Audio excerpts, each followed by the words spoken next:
Hola, hola, ¿qué tal? ¿Cómo están? Bueno, primeramente le quiero dar las gracias a Dios que me dio la oportunidad de poder estar acá, de presentar este primer tema, de poder exponerlo. Eh, un tema bien complicado, pero le vamos a meter ahí harta cabeza para que aprendamos, podamos entenderlo bien.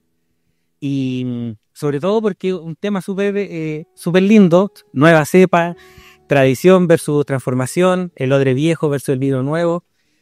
Entonces eso nos hace plantearnos estas preguntas, ¿cierto? Más adelante en la tarde vamos a tener ya predicaciones, palabras sobre la transformación personal, cómo se puede aplicar este texto al corazón de cada uno de nosotros. Pero hoy día en la mañana vamos a levantar las preguntas para poder responderlas y entender qué significa este texto. ¿Ya? Por ejemplo, ¿qué es un odre viejo? ¿Qué es un odre nuevo? A los jóvenes ahora, hay hartos que son chicos, ¿qué es un odre? No, cuando era chico no tenía idea que era un odre, hasta hace poco incluso. El vino nuevo, ¿qué es el vino nuevo? ¿Qué diferencia tiene con el vino viejo? ¿De dónde viene esta frase? ¿Qué quiso decir Jesús realmente? Y bueno, el nombre del congreso se llama Nueva Cepa, lo podemos ver ahí adelante. Apunta a algo nuevo, algo fresco, pero que tiene raíces súper profundas. El texto bíblico se puede dar para muchas aplicaciones personales, como vamos a ver más adelante, cómo Dios trabaja el carácter, cómo Dios rompe la rutina religiosa de las personas y cómo Dios nos quiere preparar para algo nuevo, cómo nosotros tenemos que ser contenedores para algo nuevo a nivel personal. Pero antes de todo eso, esta es la primera exposición del Congreso.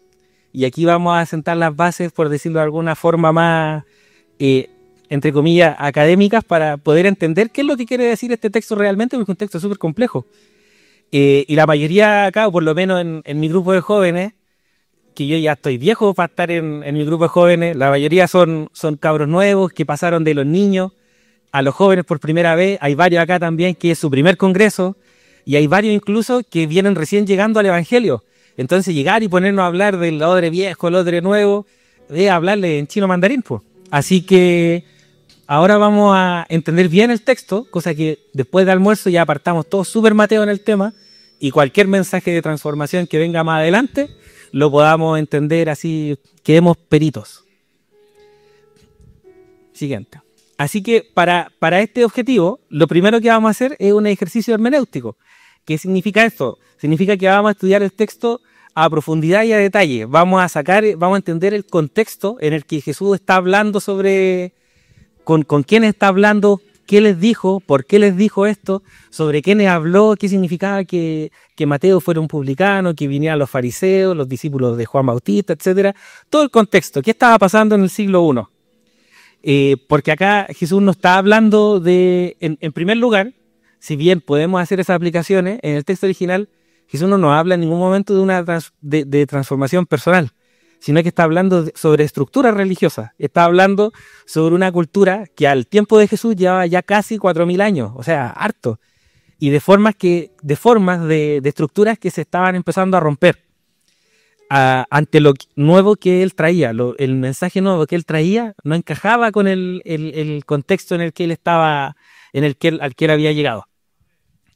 Así que nuestro objetivo esta mañana es entender el contexto y el significado original, cosa de tener la película súper clara y saber de qué se trata ese vino, qué es ese vino, porque podemos hacer muchas interpretaciones, pero qué quiso decir realmente con qué el vino y cuáles son los odres que nosotros necesitamos preparar a nivel personal y a nivel estructural de iglesia.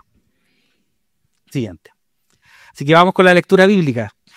Bueno, hay harto acá que ven The Chosen, ¿o no? ¿Cuántos ven The Chosen? ¿Cuántos la han visto? Ya, yo voy justo en el capítulo en el que Jesús llama a Mateo.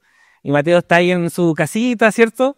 Deja todas sus cosas y se va y deja al romano ahí pagando, así como, ¿quién va a cobrar ahora? Ya, ahí voy yo. No he visto lo que viene después, que es justamente lo que vamos a leer ahora. Así que ojalá que lo hayan recreado fielmente. Bueno, Jesús llama a Mateo, bien sabemos, un niño, un chico judío, muy inteligente, que los romanos le pagaban porque era muy clever con los números para poder recaudar impuestos para el Imperio Romano, ¿cierto? Entonces Jesús ya lo se ve atraído este chico por este mensaje, hasta que Jesús lo llama, deja todas sus cosas, y Mateo, le di su nombre en hebreo, lo invita a su casa a celebrar, po. Así como, ya vamos a mi casa a celebrar porque me llamaste. Y va Jesús con sus discípulos que está llamando y llegan a su casa, a la casa de Leví, de Mateo. Y en su casa, claramente, estaban los amigos de Leví, otros publicanos, personas del mismo rubro de él, ciudadanos romanos, se llevaban muy bien ellos con los romanos, que estaban muy enemistados con el pueblo judío. Y entonces empiezan a llegar como Jesús era una persona muy mediática y andaba con mucha gente a la siga de él, gente que lo seguía y gente que también andaba buscándolo para ver para verlo caer, para ver qué maldecía, no sé, para pillarle. Tenía muchos haters y también andaban a la siga de él. Entonces estaban a la siga de él y de repente ven que entran a la casa de Mateo. Jesús entra a la casa de los publicanos, de los romanos, ¿por qué es un rabino galileo este gallo?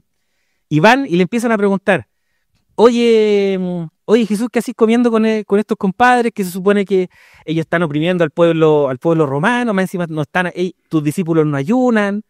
¿Qué onda? ¿Por qué ustedes por qué no siguen las tradiciones al pie de la letra? Jesús, acá todos conocemos, o los más antiguos, conocemos este diálogo en que él le habla que por qué los invitados van a ayunar a bodas si es que el novio está ahí con ellos, ¿cierto? Etcétera. Y acá llegamos habla de no remendar paños viejos con tela nueva, y llegamos a este texto que tenemos acá adelante. ¿Alguien lo puede leer en voz alta, por favor? Se lo tengo proyectado acá. ¿Alguien que levante la mano que quiera leerlo? Allá atrás. Hermanita, dele nomás.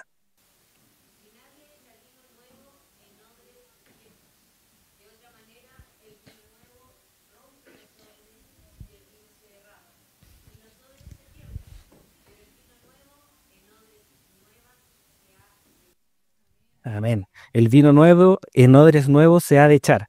Este texto es súper canónico. Nosotros sabemos que tenemos 4 evangelios y esos 4 evangelios ambos relatan la vida de Jesús desde distintas perspectivas, y hay historias que están en algunos evangelios y en otros no. Pero en este caso lo tenemos presente en Mateo 9:17, en Lucas 5:37 y 38 y en Marcos 2:22. Entonces, esta parábola en especial tiene una importancia súper importante para los cristianos del siglo I, que fueron los primeros receptores de este texto. Siguiente. Así que lo primero, ¿qué es un odre? Para poder entender bien este texto, que es bastante críptico. ¿Qué es un odre? Un odre es un recipiente de cuero. Ahí, gracias a la inteligencia artificial, y pudimos hacer una imagen ahí bien chora, porque está complicado encontrar en Google imágenes del odre que en buena calidad. Así que ahí tenemos un odre viejo y un odre nuevo. ¿Pero qué es un odre? Es un recipiente que se hacía con cuero de cabrita, de cordero, para almacenar vino o aceite. No se almacenaba en vasijas de barro, no, ni de vidrio, no había vidrio en esa época. Se almacenaba en una especie de cantimplora, que eran de cuero. Y resulta que el cuero, un material súper noble, tiene sus defectos. Con el tiempo se empieza a resecar, y cuando se reseca se pone rígido. Y cuando uno le echa vino nuevo, o no sé, ¿quién acá es del sur? ¿Ha visto cómo se hace la chicha? ¿Sí? Bien, muy bien. Yo me acuerdo cuando yo era chico, una anécdota, la familia de mi mamá es de Villarrica, Pocura, Licanray, Coñaripe, todo ese sector. Entonces hay harta de estas manzanitas chicas que se usan para hacer chicha dulce, que es como un juguito, un jugo de manzana súper bueno. Recogimos ese verano, yo estaba chico, recogimos hartas manzanas todas las vacaciones, y antes de venir a Santiago la llevamos a la prensa. Y ahí nos cobraron una pequeña cantidad de dinero por exprimirnos las manzanas, y nosotros las metimos en botella. Yo estaba fascinado tomando jugo de manzana, pues yo era chico, de haber tenido 8 años, 7 años. Y resulta que ya, pues nosotros nos subimos al bus con las botellas, deben haber sido unas 8 botellas de estas de Coca-Cola de 2 litros, todas con chicha de manzana dulce, po, con jugo bien rico. Y resulta que veníamos en el viaje, salimos allá en la noche, y cuando veníamos a mitad del viaje por la carretera, se empiezan a reventar las botellas y empiezan a explotar. ¡Pah! Porque resulta que no había cultura etílica en mi familia. No sabíamos que la chicha al fermentar se empieza a expandir. al igual que el vino de la uva. Empieza a expandirse, empieza a generar gas, alcohol. Y resulta que explotaron las botellas, quedamos nosotros todos mojados y el olor, ni les cuento. Y jodió el jugo, pues no pudimos tomar jugo porque él fermentó y ya no sabía bien a los labios de un niño. Quizás haya harto hermanos acá a los que les guste la chicha o a los jugos. Así que, ¿qué pasaba en este caso? Con los odres de cuero seco, que se le echaba el vino nuevo y se rompían. Entonces, ¿para qué servían los odres viejos? Servían para echar aceite o echar vino añejo, vino que ya había pasado su proceso de fermentación. Y que al parecer, vamos a ver adelante, el vino añejo parece ser más rico que el vino nuevo. A ver, en cambio, el vino nuevo se echaba esto era cuando Jesús se los dice, Jesús a ellos no le está diciendo nada nuevo. Ellos sabían esto era cultura general. Cuando él les dice el vino nuevo se echa en odre nuevo, era como, oye, es obvio lo que está pasando acá. El vino nuevo no se echa en odre nuevo. Y los otros quedaron así como, ¿pero qué está diciendo? Si ya, sabemos que el vino nuevo no se echa en odre nuevo, es de cultura general, en la Judea del siglo I. Se echa en odres nuevos porque el cuero se puede expandir y sostiene esta fermentación de la chicha de uva. Entonces, ¿pero qué tiene que ver esto con lo que nos acaba de decir Jesús? Así que, siguiente slide. Entonces, esto nos lleva a una pregunta súper importante. ¿Qué es lo que está pasando? Si ya sabemos qué pasa a nivel literal, ¿qué significa un odre? ¿Qué significa el vino nuevo, el vino viejo? Pero ¿qué está pasando en la Judea del siglo I? ¿Quiénes eran los fariseos? ¿Quiénes eran los publicanos? ¿Quién era Jesús? Pero lo más importante, ¿qué tiene que ver este encuentro entre amigos? Que Jesús estaba con sus amigos. ¿Qué tiene que ver este encuentro bien anacrónico de Jesús con sus amigos en el siglo I con los jóvenes de la Iglesia del Triunfo del 2025 que viven con sus teléfonos? Todos tienen un computador hiper mega conectado en el bolsillo, están todos conectados a internet todo el tiempo, la información viaja en menos de un segundo de un lado para otro, o sea, y aparte están hiper academizados. Acá hay hartos que solo con haber terminado el colegio o estar estudiando en el colegio ya superaron por el doble a 3 generaciones antes de ustedes. ¿Y cuántos más acá hay universitarios que se han titulado, que se acaban de titular?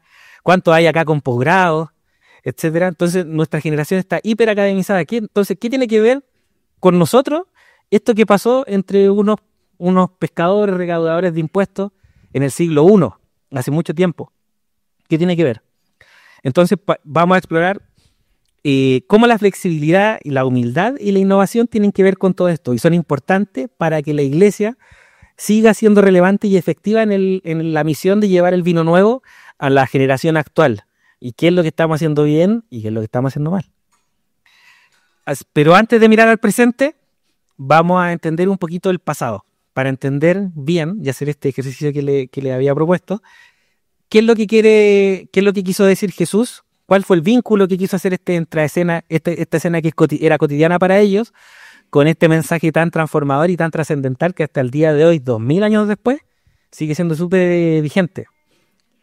Entonces, lo primero es entender que nuestra iglesia, nuestra fe no parte con nosotros. Nuestra fe cristiana no partió en nuestra iglesia, pero tampoco partió con Jesús en el siglo I, sí, sino que tiene el mismo origen que el pueblo escogido hace casi 4000 años antes de Cristo. Siguiente.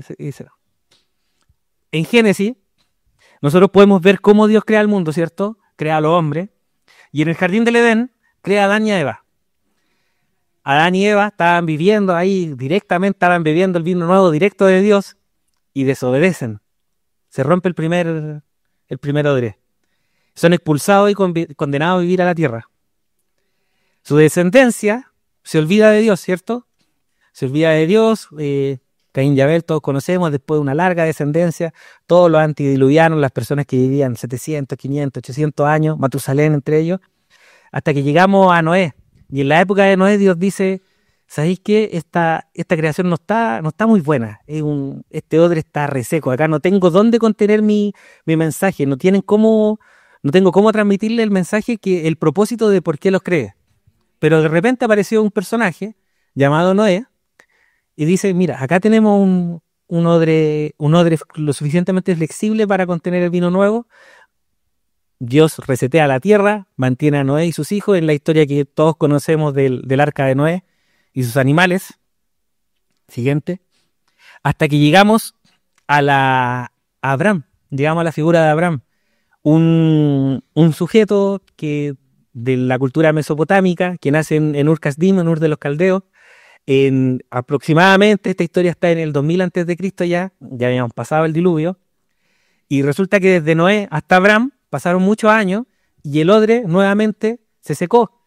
Cuentan los relatos orales que Abraham nace en una familia de un fabricante de estatuas, de ídolos, porque la cultura reinante en ese momento era el politeísmo. Todos creían en, no sé, el dios del micrófono, el dios de los púlpitos, el dios de los peladitos, el dios de los chascones.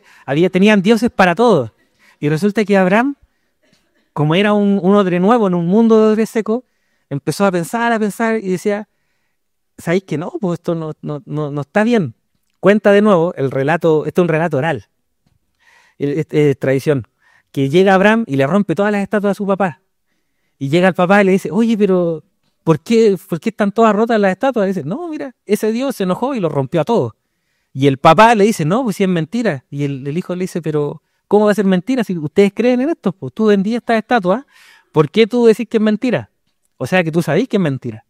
Esto llevó a una serie de peleas y termina con Abraham fuera de su tierra. Y Abraham, el único ser humano de la tierra que sabía que existía un solo Dios, porque tenía esa inspiración divina, él era un vino flexible, que sea un odre flexible, recibe el vino nuevo de Dios a través de una promesa que encontramos en Génesis 12:3, en que Dios 12 del 1 al 3, que Dios le dice, voy a hacer de ti una nación grande. Y esa nación grande sería el nuevo odre en el que Dios derramaría su vino. Así que Abraham es el punto de partida para el pueblo judío, que en este momento no se llama judío por ninguna parte, sino que es la semilla de la fe en un solo Dios, de acceso directo que llega a nosotros. Dios se comunicaba de forma directa con Dios, tenía sus rituales influenciados por su contexto de ese momento, pero básicamente él tenía una idea expansiva de Dios, un Dios abierto a todo el mundo que no podía ser contenido en estatuas, sino que estaba en todo, estaba en la creación, estaba alrededor de él por todos lados. Entonces, hasta acá, la tradición es oral, se transmite de padre e hijo. Abraham le enseña en carne viva a Isaac, vemos acá una representación en una pintura cuando Abraham, que tenía una fe ciega a Dios, estaba a punto de sacrificar a su hijo Isaac. Isaac crece, él también le pasa él prospera de forma muy grande, gracias a esta nueva fe que tiene. Le pasa a su hijo Jacob y Esaú, le pasa la enseñanza de su abuelo, de Abraham, y también él, Jacob, le pasa su enseñanza en carne viva a sus 12 hijos. Uno de esos hijos se llamaba Judá, que es el origen del pueblo judío. Y otro, el penúltimo, se llamaba José. ¿Quién acá ha visto la película José, el rey de los sueños? Ya, ahora llegamos recién a esa película, la de José, el que se mandó el condoro más grande en este momento de la historia del pueblo hebreo. Siguiente slide. Podemos ver un mapita, ¿cierto? Acá, a ver, permiso. ¿Por qué un condoro? Les explico. Resulta que Abraham aparece acá, en Caldea de Nur, en Mesopotamia, actual Irak, en el sur de Irak. Este es el mar Mediterráneo. No sé si han visto ahora las noticias del conflicto que está en Gaza con Israel, Palestina, Cisjordania. Ya, eso está pasando acá, en este terreno, que fue la tierra que Dios le prometió a Abraham.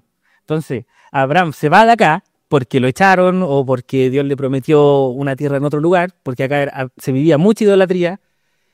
Se va moviendo, alejándose de la idolatría hasta que encuentra la tierra que Dios le había prometido acá, en el sector que en ese momento se conocía como Canaán. Pero ¿qué pasa? Él tiene a su hijo que viven ahí, tiene a sus nietos que viven ahí, sus bisnietos que también se crían ahí.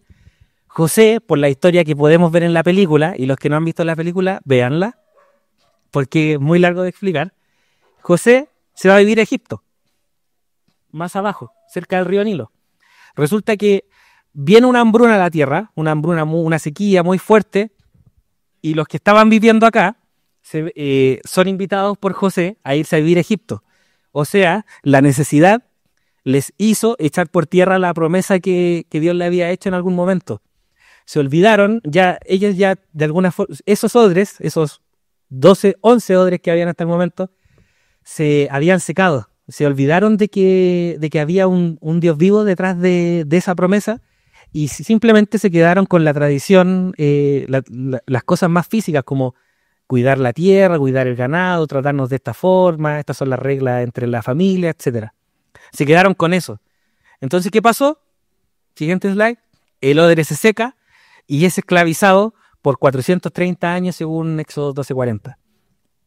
Estando el pueblo de Abraham, los descendientes de Abraham, viviendo en Egipto, empiezan a aprender sus costumbres. Se empiezan a acomodar a tener comida todo el tiempo, dejaron de pasar hambre, dejaron de pasar sed. Pero resulta que sus costumbres se empezaron a mezclar con las costumbres de los egipcios. Empezaron a importar la idolatría de los egipcios dentro de lo que ellos creían. ¿Y cuál fue su castigo, por decirlo de alguna forma? Son esclavizados por 430 años gracias al favor de José. O sea, la película, nosotros terminamos de ver y la película termina súper feliz, todos felices, pero el desenlace es tan terrible que después tenemos a Moisés. También otra película de DreamWorks, ¿quién la ha visto? Moisés.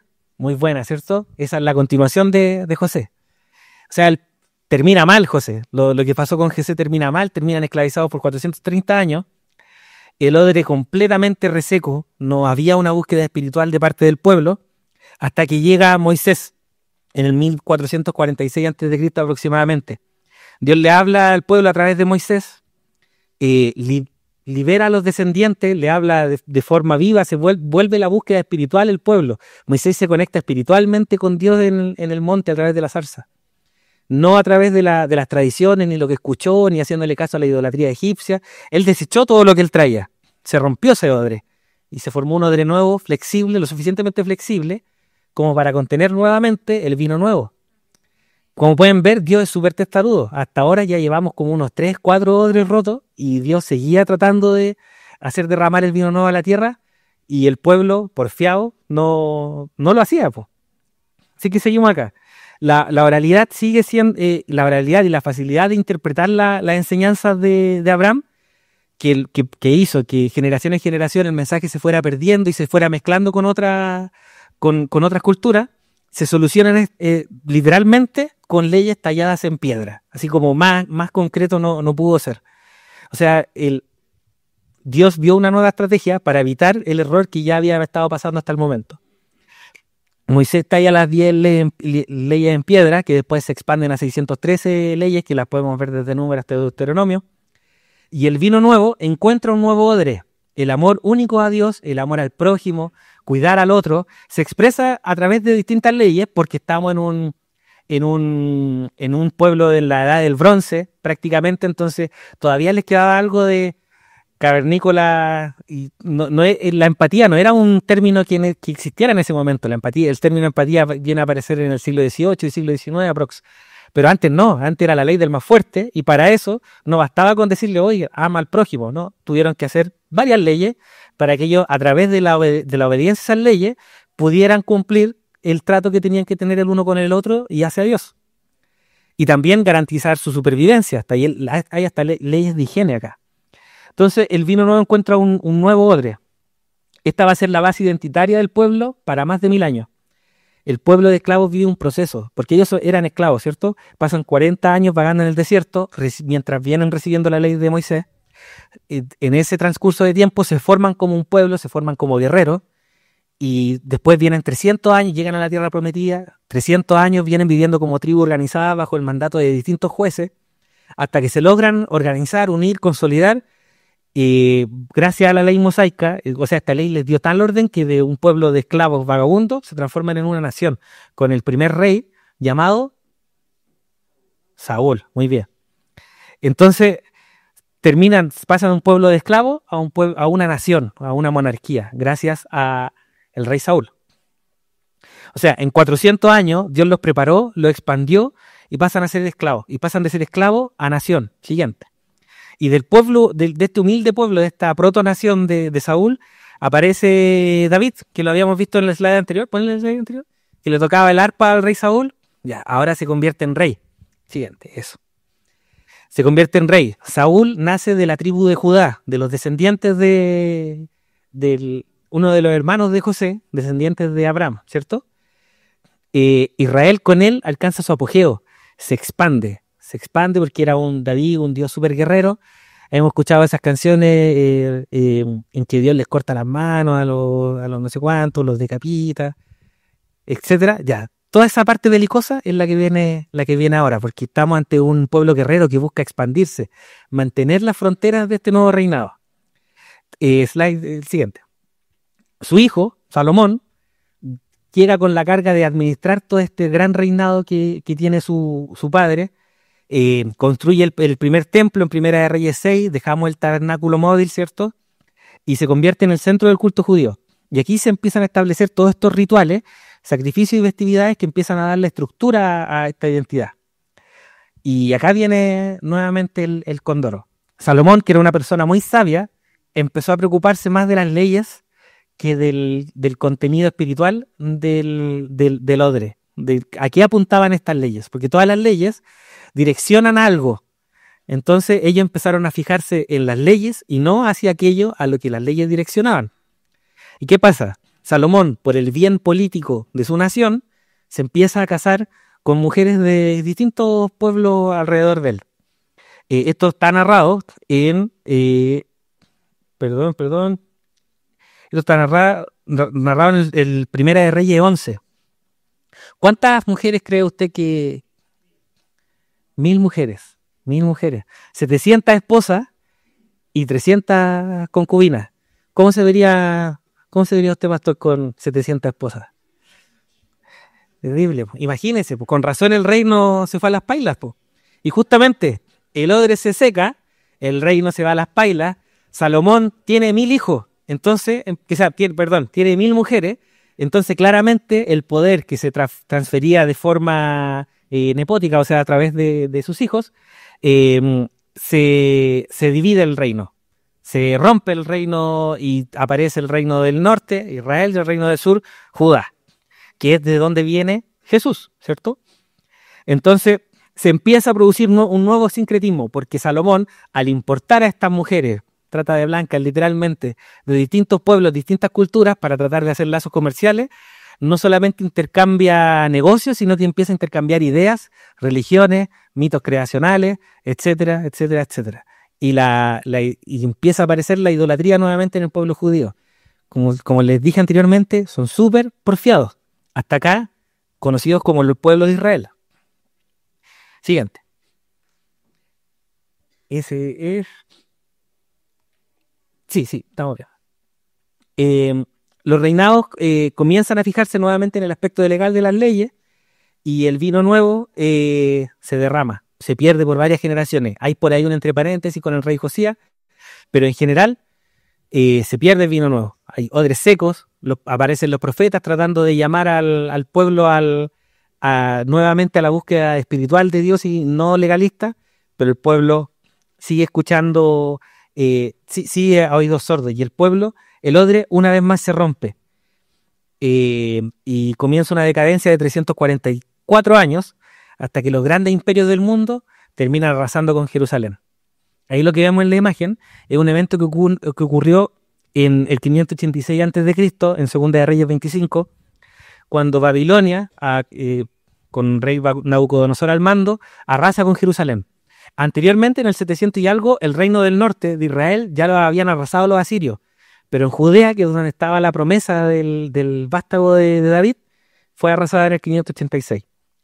Entonces los judíos son llevados cautivos, se los llevan en Segunda de Reyes 25 y les destruyen el templo además, porque lo que hacían los imperios era destruir la cultura de los pueblos que ellos conquistaban para así evitar futuras rebeliones. Y se llevan a toda la clase noble, se los llevan a vivir a Babilonia para enseñarles allá sus costumbres y lograr este sincretismo y también aprender de ellos lo que tenían que aprender de ellos. Acá tenemos la historia de Daniel, Ezequiel, etcétera, etcétera. Entonces, ¿qué pasa acá? Dentro de la necesidad, así como nosotros lo vivimos en pandemia, ¿cierto? Dentro de la necesidad y la falta de un templo donde ellos iban a cumplir sus tradiciones, que eran tradiciones, la tradición por la tradición, el pueblo de Israel comienza a buscar a Dios, porque estaban en una necesidad, estaban siendo oprimidos, estaban siendo borrados de la faz de la tierra, por decirlo de alguna forma. Nace la necesidad de buscar nuevamente a Dios y se forman las primeras comunidades, que se llaman hebreo Kaal o Keilah, que traducido al griego de la Septuaginta, que era la Biblia que leía Jesús, es eclesia, el origen de nuestra comunidad. Ocurre ahí en el siglo VI antes de Cristo. Entonces aparecen las primeras Keilah o sinagogas. Y la Biblia, ellos empiezan a estudiar sus tradiciones. No había Biblia en ese momento, no había nada escrito. Comienzan a estudiar sus tradiciones, se empiezan a buscar a sí mismos y empiezan a encontrar a Dios. Se empiezan a conectar con Dios a tal punto de que esta vez el cautiverio solo les dura 70 años. Quienes los habían conquistado a ellos son conquistados 2 veces, hasta que aparece el Ciro, aparece Esdras y Nehemías, que lo pueden ver también en su Biblia, y ellos vuelven gracias al emperador Ciro, vuelven a sus tierras y vuelven a reencontrar su cultura. Esta vez como los descendientes de la tribu de Judá, y ahí empiezan a aparecer los primeros judíos a los que pertenecía Jesús. Esto estamos aproximadamente en el año 516 a.C. Entonces faltaban todavía 516 años para que apareciera Jesús. En ese año se construye el segundo templo, gracias a Nehemías o Esdras, o a los dos, no lo recuerdo. El tema es que acá se crea la identidad judía. O sea, uno pensaría, ya, el odre, o sea, el vino nuevo encontró un nuevo odre, ¿cierto? Un odre flexible.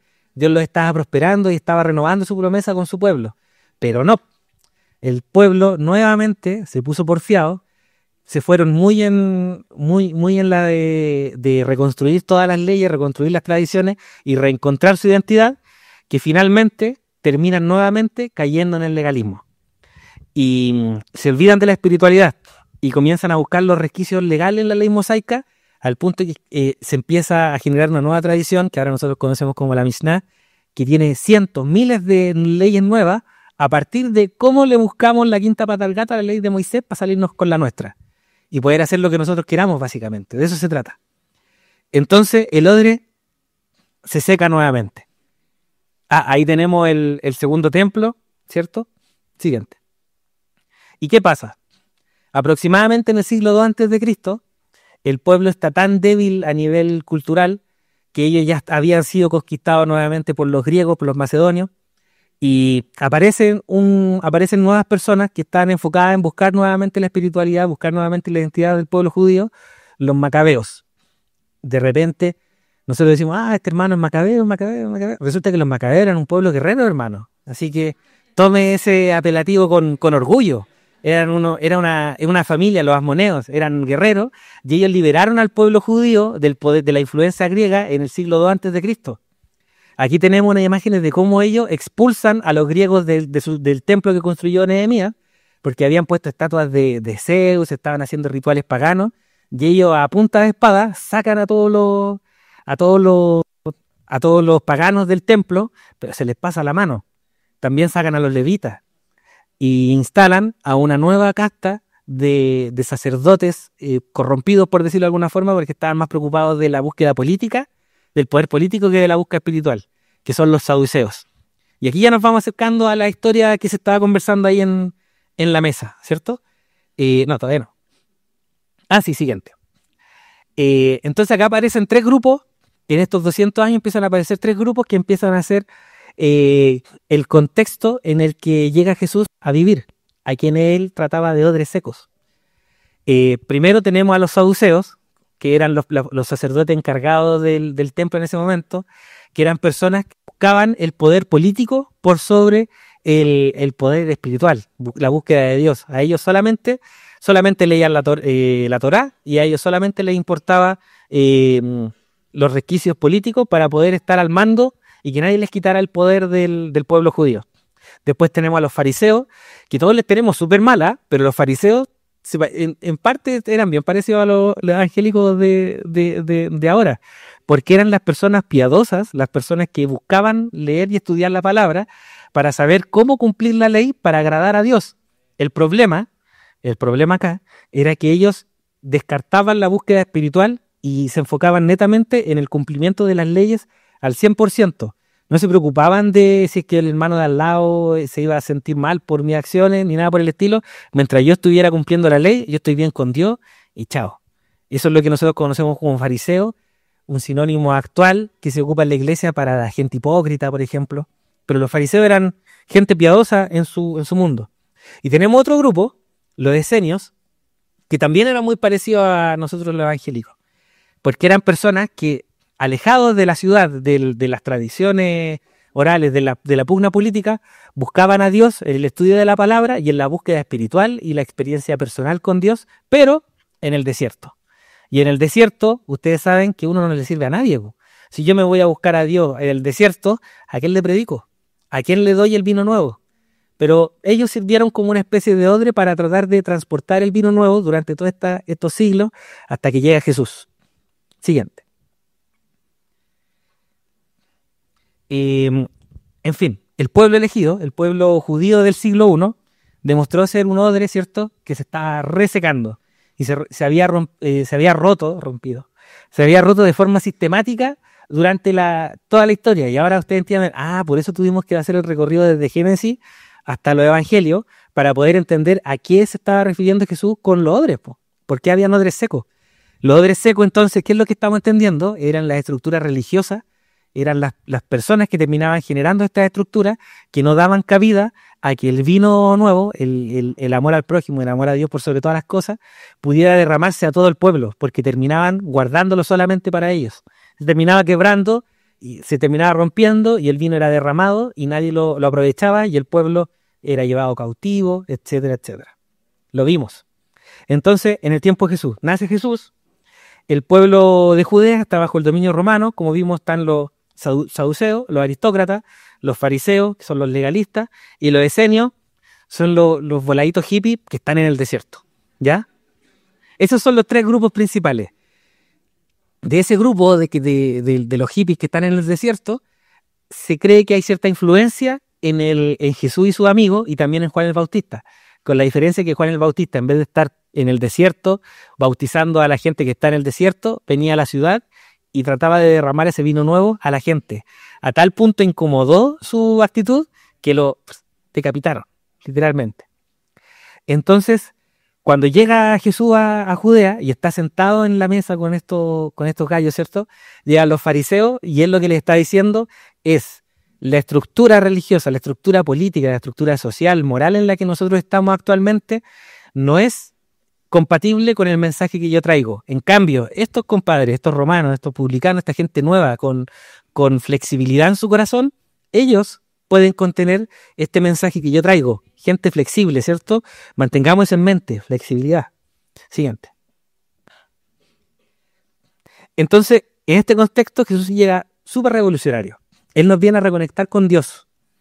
En un contexto súper belicoso en que la ley estaba por sobre el bienestar de las personas, por sobre la humanidad, el concepto de empatía, como les dije, ni siquiera existía. No había forma de que alguien entendiera que hacer el bien es por hacer el bien a las otras personas.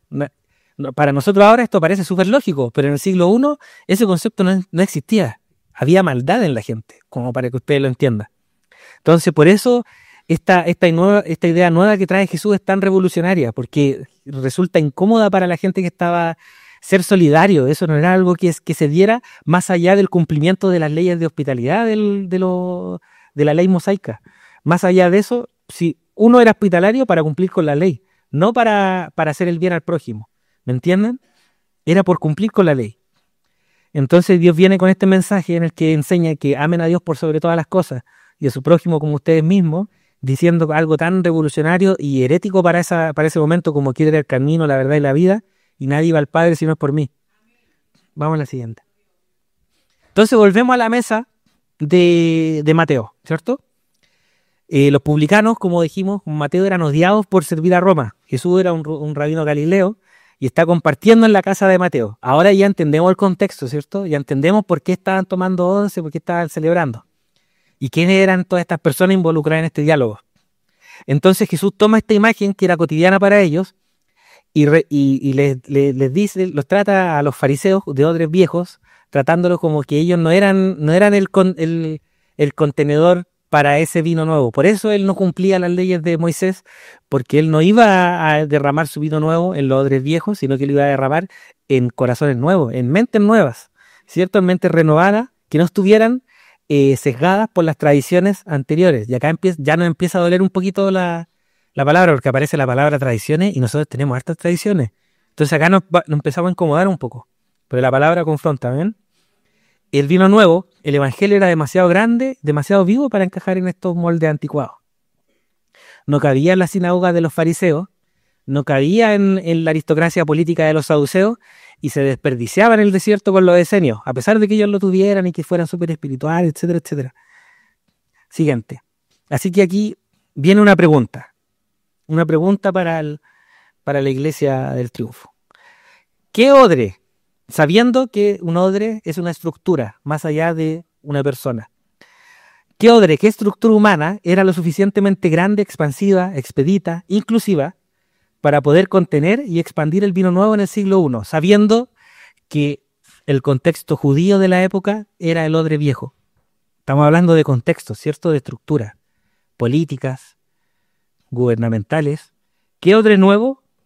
La pregunta es, ¿qué odre nuevo? ¿Qué estructura era lo suficientemente grande para contener y expandir el vino nuevo en el siglo I? ¿Quién se atreve con una respuesta?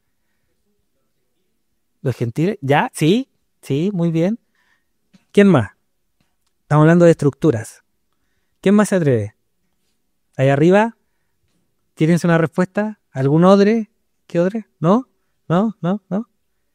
¿Perdón? No, porque soy una persona. Él trae el vino nuevo. Pero ¿dónde lo va a derramar? La respuesta la tenemos en la siguiente slide. El Imperio Romano. Justamente eso que ustedes han estudiado en el colegio, el Imperio Romano era el odre nuevo, que era lo suficientemente grande para contener este vino nuevo, este nuevo mensaje que traía este revolucionario llamado Jesús. Y esto nos responde también, ahora a la luz de la historia, ¿por qué Dios esperó tanto tiempo para encarnar y derramar el vino nuevo? Porque el vino nuevo no se echa en odres viejos. Antes del Imperio Romano todos eran odres viejos. El vino nuevo rompe el odre viejo, como lo habíamos visto de forma sistemática a través de la historia. El vino nuevo se echa en odre nuevo. Y el odre nuevo en ese momento era el Imperio Romano. Y sí, siguiente. Yo sé que ustedes van a decir, pero si los romanos eran los malos. Pero miren este mapa.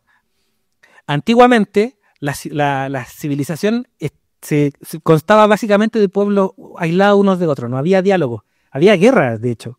Si usted no podía recorrer el mundo, no podía ir de un lado a otro de su continente, porque probablemente en el pueblo de al lado lo iban a matar. O las personas de allá que no sabían su idioma, o los bandidos del camino, o la inclemencia de la geografía. Era re difícil. Pero ¿qué pasa? El Imperio Romano conquista la región en el 63 bajo la orden del cónsul Pompeyo y crea una red de caminos, como la Vía Apia, la Vía Ignacia, que conecta ciudades desde Roma hasta Medio Oriente, hasta África incluso, Marruecos. Los soldados que siempre se pintan como los malos de la película, que nosotros siempre vemos acá los romanos, ¿cierto? Son los malos, oh, qué malos los romanos, mataron a Jesús. A la luz de la historia, nuevamente, eran ellos quienes facilitaron ese concepto que todos acá hemos estudiado, conocido como la Pax Romana. Una ventana de tiempo de aproximadamente 200 años, entre comillas, que facilitó los viajes y el comercio. Fue el primer intento, el primer atisbo de globalización que nosotros podemos ver en la historia. Entonces, a los ojos de los discípulos y de nosotros, cuando leemos el Evangelio, vemos las películas, los romanos son los malos de la película, pero resulta que eran los soldados romanos. Ellos mataron a Jesús, ¿para qué? Para tratar de mantener la paz en la región, para evitar una rebelión. Ellos cuidaban los caminos para evitar que los ladrones atacaran a las personas que transitaban por los caminos entre pueblo y pueblo, pavimentaron caminos, crearon infraestructura. Ellos también cobraban impuestos, sí, nosotros lo vemos desde la perspectiva de los galileos pobres del siglo I, pero ellos ¿para qué cobrar impuestos? Para poder pagarle a estos soldados, para poder asfaltar caminos, para poder librar la guerra en el 36 a.C. de los piratas en el que se logró por primera vez la paz en el Mediterráneo, que facilitó que Pablo después en el siglo I pudiese viajar en barco por todo el Mediterráneo plantando iglesias. Entonces no hace más sentido ahora porque Jesús decía que era necesario que él tuviera que pasar todo lo que tenía que pasar. porque su muerte y resurrección al final le da un impulso tan fuerte a este mensaje que era un poco revolucionario y difícil de tragar en esa época, para que sus seguidores incomodaran tanto al pueblo que los empezaran a matar. Y es con la muerte de Esteban que los seguidores de Jesús empiezan a arrancar. Si a ellos lo hubiesen empezado a matar un siglo antes, lo habrían exterminado a todos en los muros de la ciudad. Pero como ahora Galilea, Judea, Jerusalén estaban interconectadas entre ellas con otros pueblos, ellos tenían para dónde arrancar. Y a todos los lugares donde ellos arrancaron, fueron plantando iglesias y fueron predicando el Evangelio. Entonces, los apóstoles aprovecharon esta infraestructura para difundir el Evangelio. Pablo, por ejemplo, viajó miles de kilómetros, desde Antioquía hasta Roma, y podemos ver toda su historia en todas sus epístolas, ¿cierto? Y sin esos caminos, de hecho, Pablo fue el que influenció que empezaran a escribir los evangelios. Entonces, sin estos caminos, la expansión del cristianismo o habría sido nula o habría sido más lenta.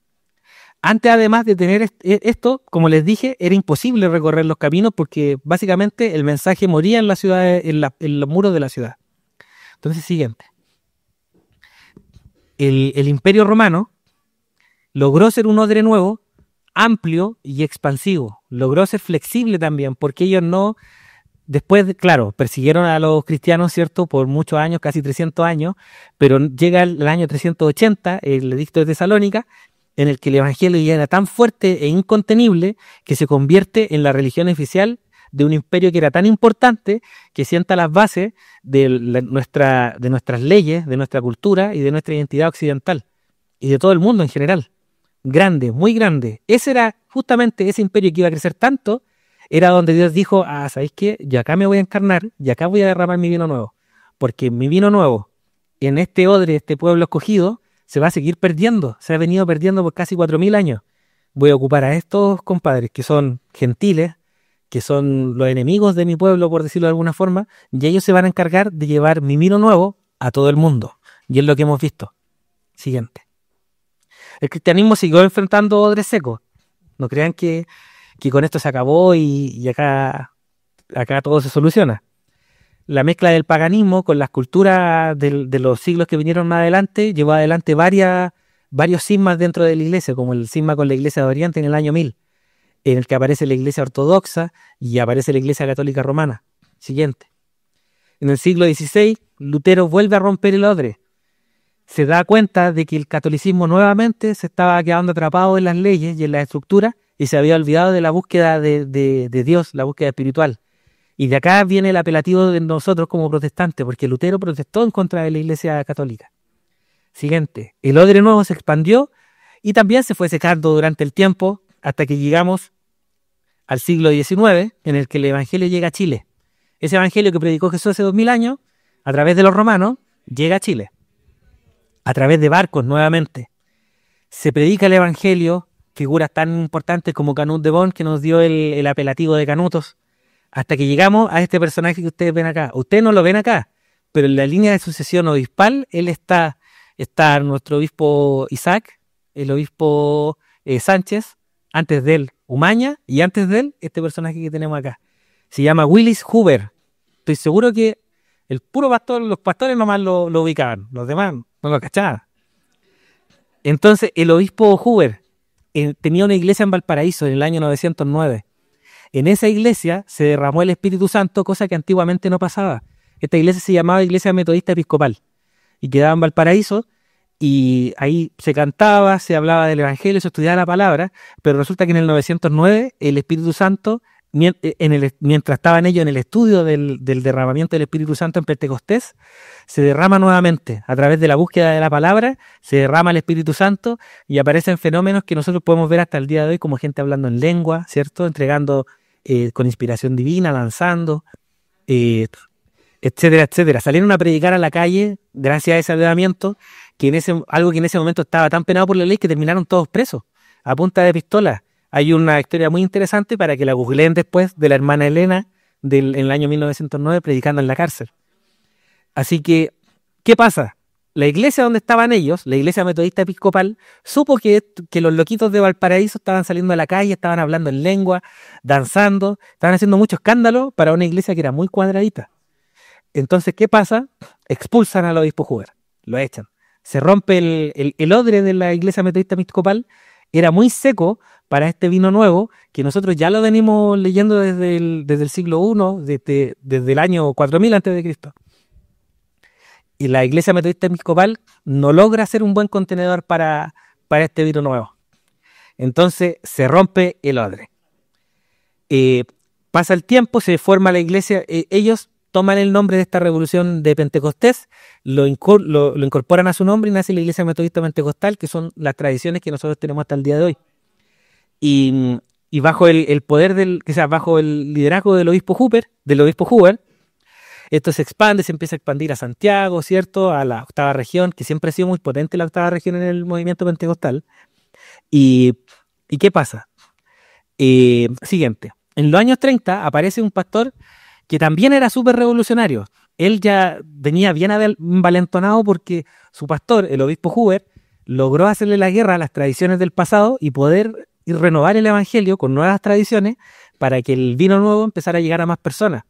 Entonces, envalentonado con este espíritu revolucionario, el pastor Umaña, que tiene hasta una calle al lado de la JBH, revolucionar tanto el evangelio que él, como vimos en el Congreso Metropolitano de Santiago en Barnechea, o era zonal, bueno, que lo vimos allá y estudiamos el tema de la evolución de la adoración durante el siglo XX, pudimos ver cómo el obispo Umaña revoluciona el evangelismo y empieza a incorporar la música popular.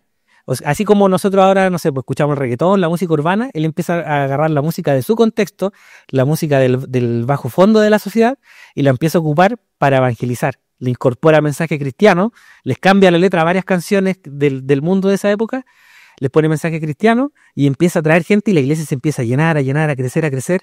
Y ustedes han visto la catedral evangélica en la JBH, gigante. Porque en esos años, los años 30 en adelante hasta los 60, la iglesia pentecostal sufrió un crecimiento abismal, gracias a que logró leer a su cultura, a su contexto, se logró adaptar sin dañar la sana doctrina, sin dañar el mensaje, y logró expandirse.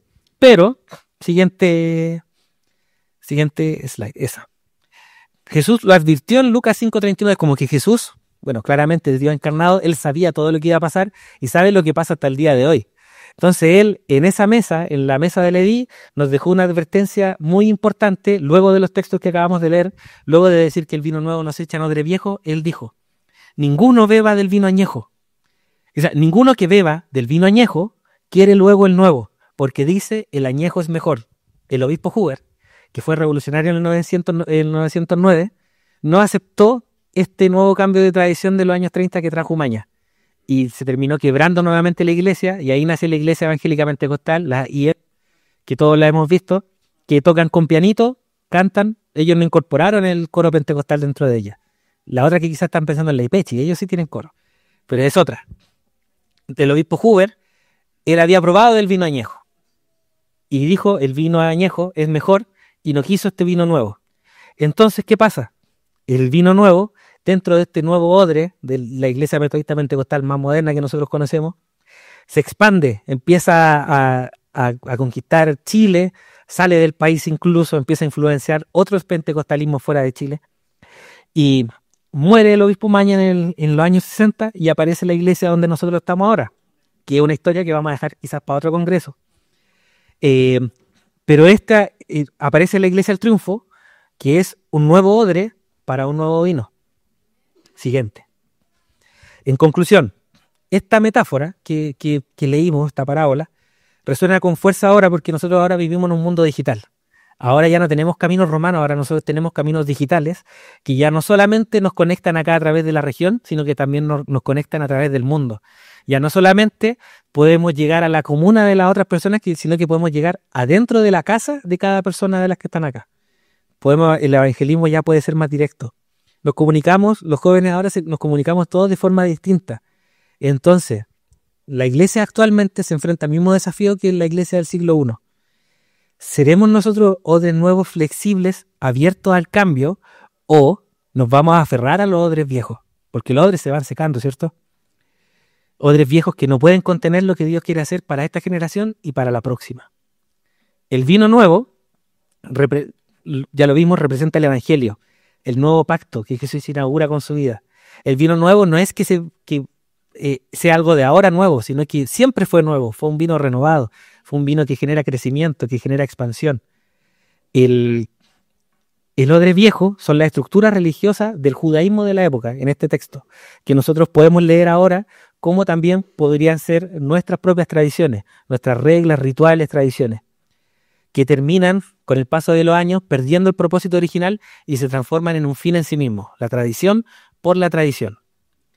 Y los odres nuevos simbolizan una disposición abierta y flexible, una mente y un corazón dispuestos a recibir lo que Dios está haciendo y a expandirlo, sin alterar el vino nuevo, ¿cierto? Siguiente. Entonces tenemos desafíos actualmente. Tenemos 3 desafíos como corporación, como jóvenes sobre todo, que somos la generación que después va a liderar la iglesia, que va a seguir expandiendo el evangelio. Resistencia al cambio. Hay quienes aman las formas tradicionales por sobre el evangelio en sí mismo. Confunden el evangelio con la tradición. Por ejemplo, eso está bien, está bien nuestra tradición, pero aferrarnos solo a eso nos desconecta de un mundo que va evolucionando. Las tradiciones que nosotros conocemos fueron una evolución en un momento para conectarse con el contexto de ese momento, pero el mundo y los contextos evolucionan. No es que lo viejo sea malo, es que no siempre alcanza a los que están afuera. Segundo desafío, la brecha tecnológica. Muchos líderes, muchas iglesias no se dominan las herramientas digitales, de repente por falta de presupuesto, por falta de conocimiento, y esto va limitando nuestro alcance. Y lamentablemente, actualmente, un mensaje que no se transmite en YouTube queda para la gente que está acá, no sale para fuera de la iglesia. Un mensaje que no se viraliza a través de Instagram no alcanza corazones de personas que quizás lo necesitan en este momento, que no salen a la calle. Ya no es como antes que la vida se hacía en la calle, ahora no, lo hacemos dentro de nuestras casas. Pero el desafío más fuerte es la desconexión generacional. Los jóvenes queremos una iglesia que hable nuestro idioma, pero a veces nos sentimos atrapados. Las iglesias tradicionales nos terminan aburriendo y los ministerios modernos, con pantallas, con luces, con música muy, muy novedosa, nos termina atrayendo a mensajes vacíos, charlas motivacionales. Nos venden milagros que nos terminan deslumbrando, y por falta de conocimiento, por falta de lectura bíblica, nos dejamos engañar por cualquier charlatán, cualquier pastor de la prosperidad que nos quiera vender algo. Entonces, siguiente. ¿Cuál es la consecuencia de que la iglesia no se adapte? La iglesia se convierte en un odre viejo, incapaz de contener el vino nuevo que Dios quiere derramar en este tiempo, un vino que siempre ha existido. Y acá me acuerdo un consejo que el pastor Jaque siempre nos da allá en la iglesia de Quilicura, que uno tiene que predicar de la experiencia de uno, de lo que uno ha vivido. Permiso para tomar agüita. Y si bien esto que estamos estudiando viene de un ejercicio teológico muy académico, muy, muy de lectura, muy de estudio, ¿cierto? Nada de lo que yo le estoy hablando acá es algo que yo no he vivido. Lo que yo le estoy tratando de advertir en este momento es algo que yo viví en carne propia. Mi hermano, que también está por ahí atrás, lo vivimos. Nosotros, les voy a contar un poquito, brevemente, mi experiencia. Nosotros crecimos en una iglesia, no les voy a decir el nombre, pero era una corporación bien grande que también apareció, tenía la misma edad que tiene actualmente el Triunfo. También apareció con la muerte de Umaña. Umaña murió y aparecieron muchas iglesias alrededor con su tradición, rescatando sus tradiciones. Mi iglesia era mucho más conservadora que la de ustedes. Ustedes crecieron en una iglesia muy abierta al cambio. En la iglesia en la que crecí yo no era así. Mi papá en esa época y sus amigos, mis tíos, eran los jóvenes de la época, jóvenes adultos que ya estaban en puestos de liderazgo y que estaban tratando de expandir la iglesia. La iglesia eran 40, 44, 50 iglesias, no recuerdo el número, pero eran muchas, se hacían conferencias gigantes, llegaba mucha gente, muy apegado a la tradición. Y la iglesia comenzó a vivir un crecimiento muy potente cuando esta generación de jóvenes de los años 90, a principios de los 2000, comenzaron a tomar el mando y empezaron a incorporar nuevas ideas, como hacer campañas al aire libre, arrendar gimnasios que no fueran iglesia para poder contener la cantidad de jóvenes que ellos estaban atrayendo, hacer desfiles con campaña, hacer obras de teatro, cosas que para nosotros ahora suenan viejas, pero que en los años 90 era súper revolucionario. Llevar un piano eléctrico para tocar música de Marcos Witt, por ejemplo, a la iglesia. Revolucionario, herejes. ¿Y qué pasó? esta generación empezó a crecer, la iglesia empezó a crecer, a crecer, a crecer, a crecer. Mi papá está a cargo de los jóvenes de la corporación en esa época. Y fue creciendo, se fue haciendo viejo y le dieron un local en Renca, en Puente Resbalón. Y resulta que estaba creciendo la iglesia, los jóvenes empezaban a ganar popularidad claramente, ellos enfocados netamente en la expansión del evangelio más que cualquier otra cosa, una búsqueda muy genuina, y empezaron los comentarios de que estos jóvenes, estos cabros, nos quieren enterrar, los pastores más viejos, ¿cierto? Y literalmente les pidieron al obispo, a los directores de la época, que les cortaran las alas a estos nuevos pajaritos que estaban volando muy alto. Y claro, una lucha de poder que puede pasó en esa corporación y que puede pasar en otras. ¿Y qué pasó? Empezaron a cortarle la ala a estos nuevos liderazgos, a estas nuevas ideas, que no buscaban alterar en ningún momento el evangelio, y el odre se secó. Y al día de hoy, en este momento que yo le estoy contando esto, queda una iglesia. La iglesia matriz de esa corporación. Y todos los demás pastores fueron muriendo, y al no haber una generación de recambio, las iglesias o se disolvieron o se fueron acoplando en otros movimientos pentecostales o neopentecostales. Y la iglesia murió, el odre se secó y el vino se derramó. Entonces esta historia que yo le estoy contando es algo que yo viví. Esto que yo le estoy advirtiendo es algo que podría pasarnos si nosotros no tomamos acción ahora, como generación de jóvenes. Este es el momento pivotal, nosotros estamos en el pivote en el que decidimos, como corporación, ¿nos vamos a secar y vamos a terminar disolviéndonos, siendo arrastrados por las modas del mundo?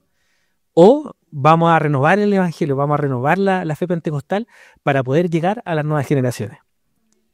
Entonces, este vino nuevo sigue siendo muy relevante, pero la forma en la que nosotros lo presentamos se tiene que adaptar.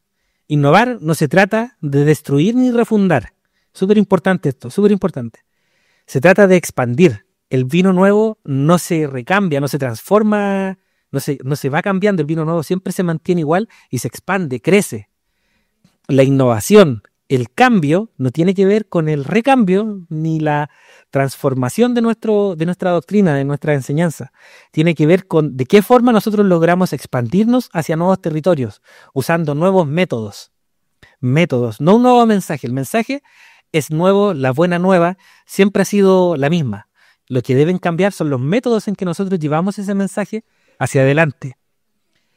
Nosotros no tenemos que tratar de destruir nuestras tradiciones tampoco, sino de honrarlas. El vino nuevo no se trata de desechar el odre nuevo, perdón, no se trata de desechar nuestra identidad pentecostal.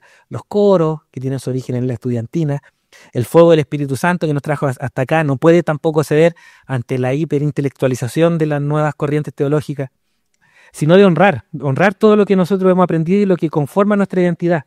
Así como Umaña lo hizo en su momento con un ejemplo bien práctico que era la música en su época, nosotros también tenemos que usar ahora lo que está a nuestra disposición, la tecnología, para que el evangelio siga transformando vidas.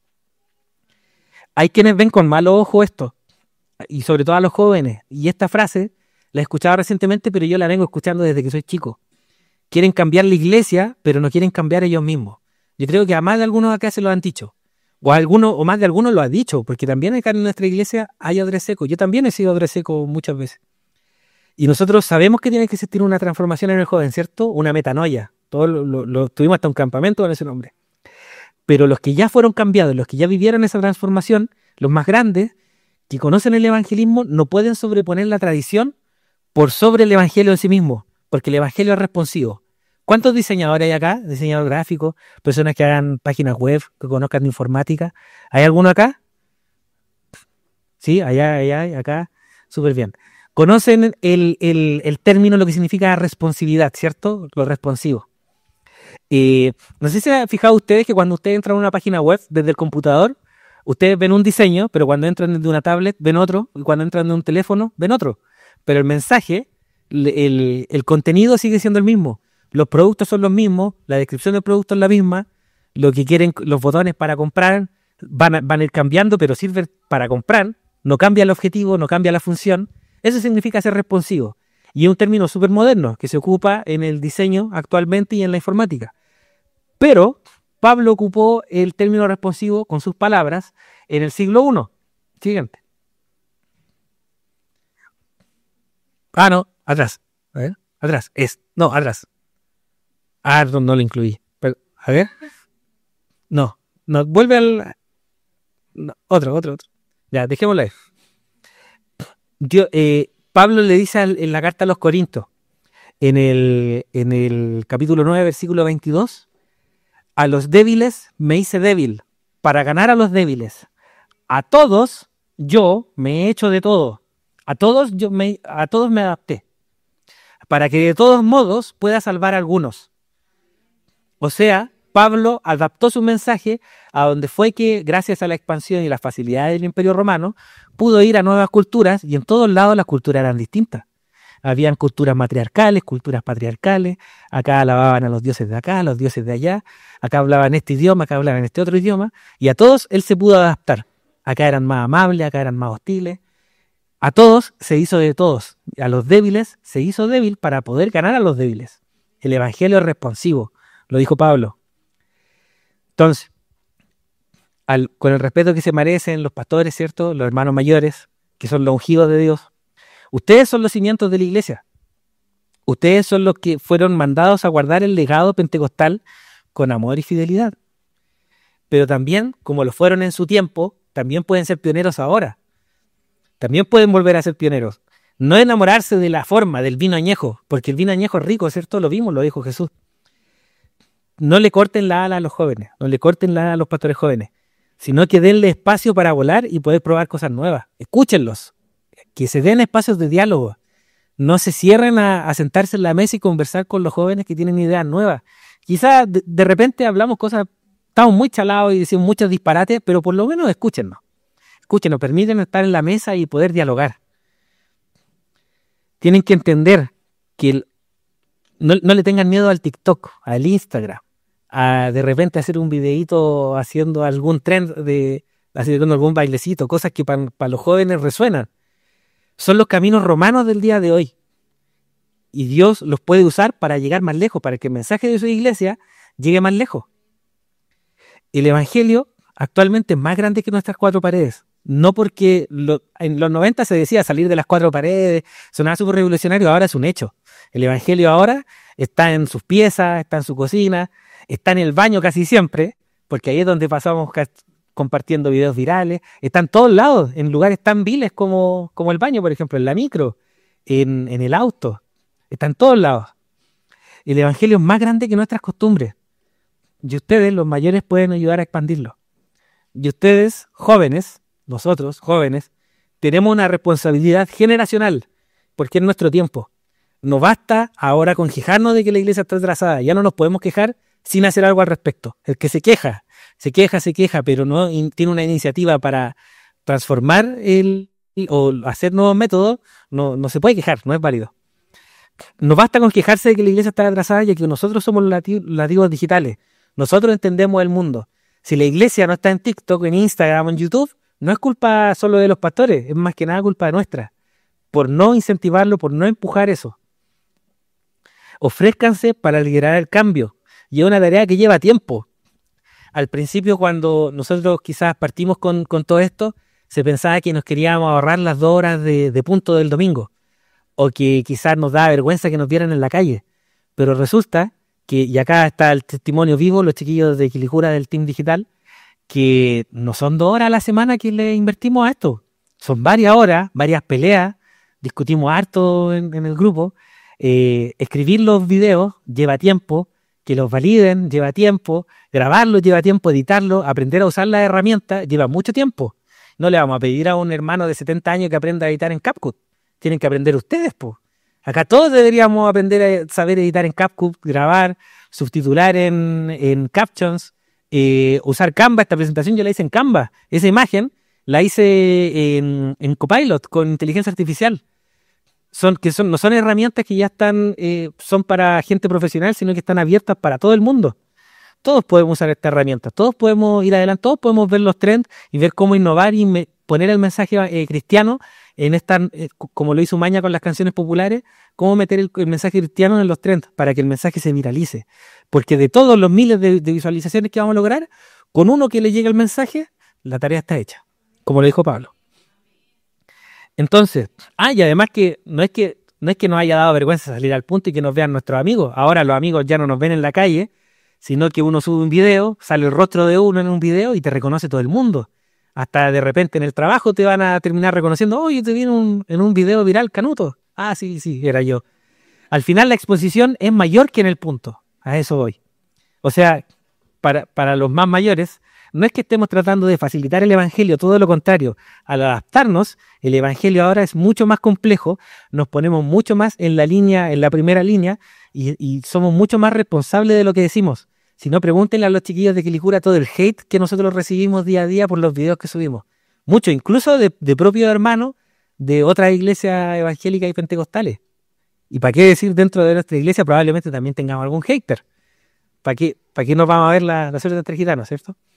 Pero eso, tenemos que exponernos, aprender a exponernos y a perderle el miedo al hate. Dios sigue trayendo vino nuevo, pero Él necesita odres nuevos, corazones y mentes dispuestas a expandirse. A los jóvenes, lideren, y a los pastores, apoyen a sus jóvenes. Para que todos seamos parte de esta nueva obra, debemos respetar la tradición, respetar nuestra identidad pentecostal, no negarla ni tratar de borrarla, porque es lo que somos.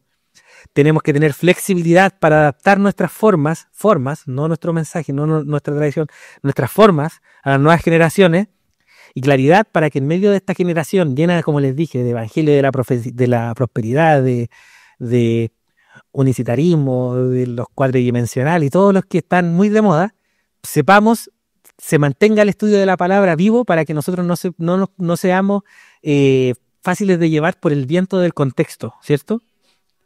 Que nuestro respeto para la tradición tampoco nos transforme en odres viejos, no nos rompamos, ni nuestra tradición, ni nuestra pasión por lo nuevo nos aleje de la sana doctrina.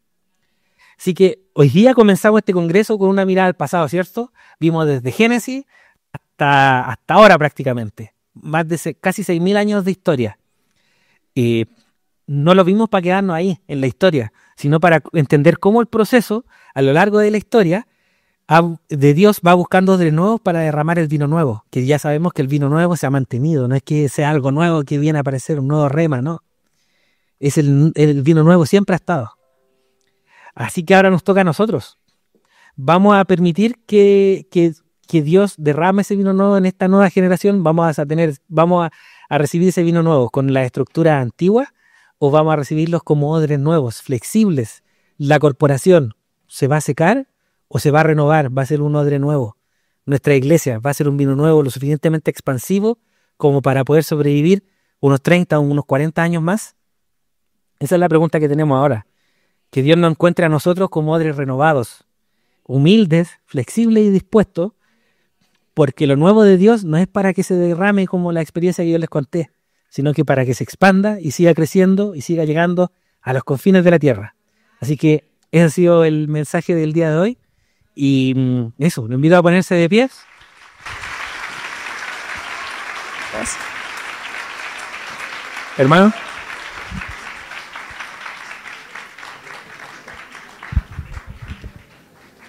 Señor, te bendiga.